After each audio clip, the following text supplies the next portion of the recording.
Hi students, welcome to Bosco Campus Vision.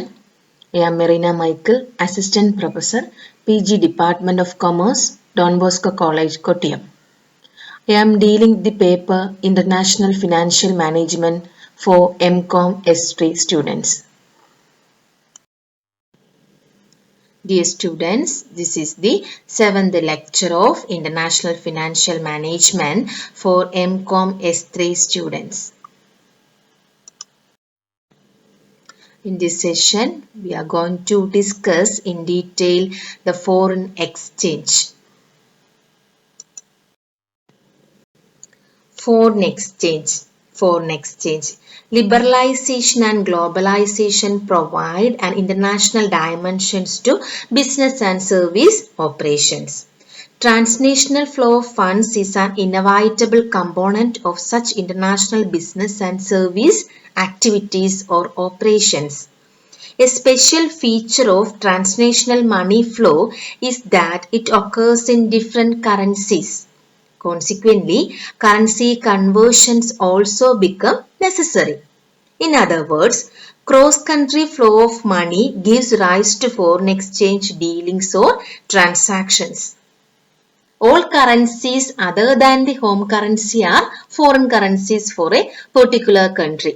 These foreign currencies are otherwise known as foreign exchange because the foreign currencies may have to be converted or exchanged into home currency and vice versa.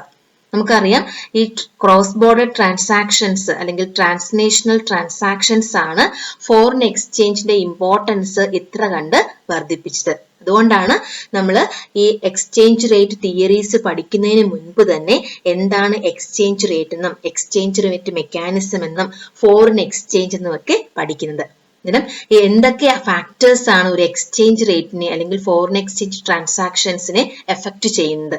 അന്നേരം ഇങ്ങനെയുള്ള transnational cross borders transactions foreign കറൻസീസിന്റെ importance അല്ലെങ്കിൽ exchange റേറ്റിന്റെ importance വർദ്ധിപ്പിച്ചു.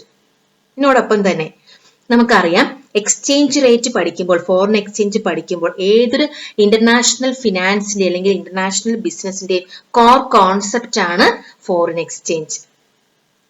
3 aspects ആണ് നമ്മൾ ഈ foreign എക്സ്ചേഞ്ചുമായിട്ട് കണക്ട് ചെയ്ത് പഠിക്കേണ്ടത്. First one exchange rate mechanism, we already learn that. Second one foreign exchange market, third one foreign exchange risk management. ഇത് രണ്ടും നമ്മൾ അടുത്ത വീഡിയോസിൽ കാണാം. അന്നേരം ഫോറിൻ എക്സ്ചേഞ്ച് എന്ന് പറഞ്ഞാൽ നമ്മുടെ ഹോം കറൻസി ഒഴിച്ച് മറ്റേത് കറൻസിയും നമുക്ക് ഒരു പെർട്ടിക്കുലർ കൺട്രിയെ സംബന്ധിച്ചിടത്തോളം foreign കറൻസിയാണ്.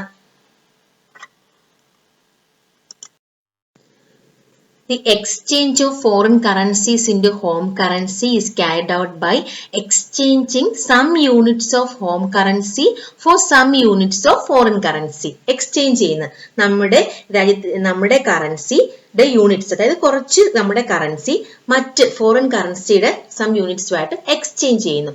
The ratio of exchange between these two currencies is known as foreign exchange rate. The ratio of exchange between these two currencies is known as foreign exchange rate, and the expression of this ratio is known as foreign exchange quotation. The rate of exchange, that is known as foreign exchange quotation.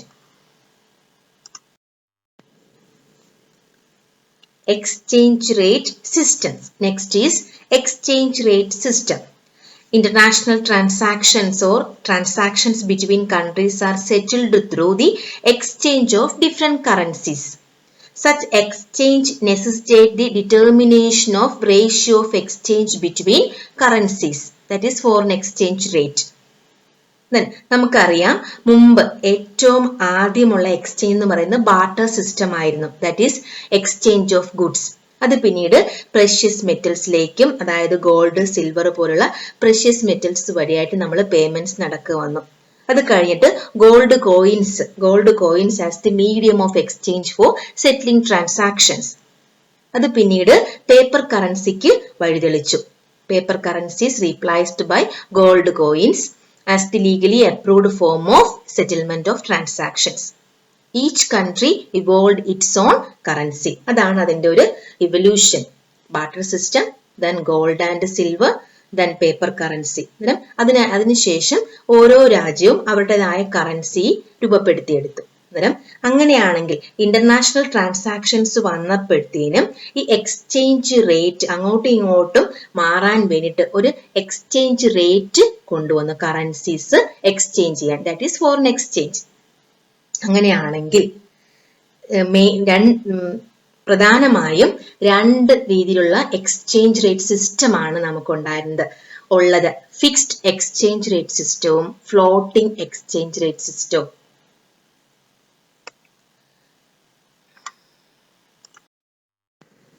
First one, fixed exchange rate system.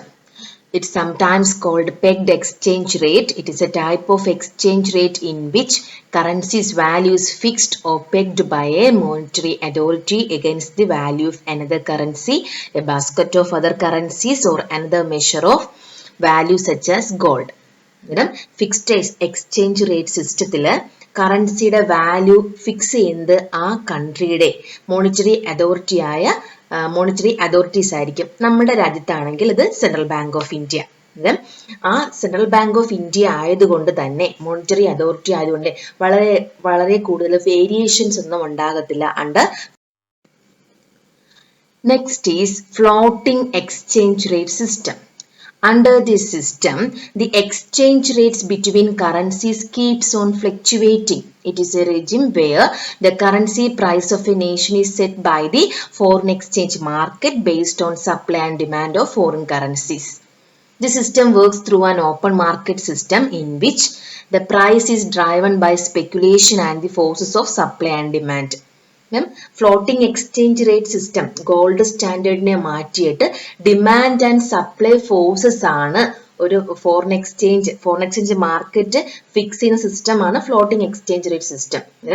ഒരു കറൻസിയുടെ demand and supply position നോക്കിയിട്ട് exchange rate fix ചെയ്യുന്നതാണ് floating exchange rate system. ഇതുവഴിയായിട്ട് speculation process കൂടും. Then ഇതിനകത്ത് ഡിവാലുവേഷനും ഓവർവാലുവേഷനും fixed exchange rate system പോലെ ഉണ്ടാകാറില്ല.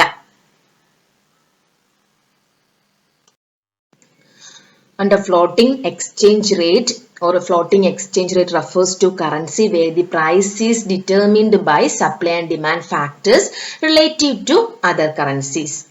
Then a floating exchange rate is different to a fixed or pegged exchange rate which is entirely determined by the government of that particular currency.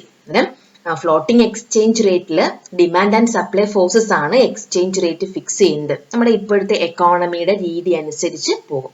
അതേസമയം fixed exchange rate സിസ്റ്റത്തിൽ particular കൺട്രിയുടെ government, that is monetary authority ആണ് exchange rate fix ചെയ്യുന്നത്.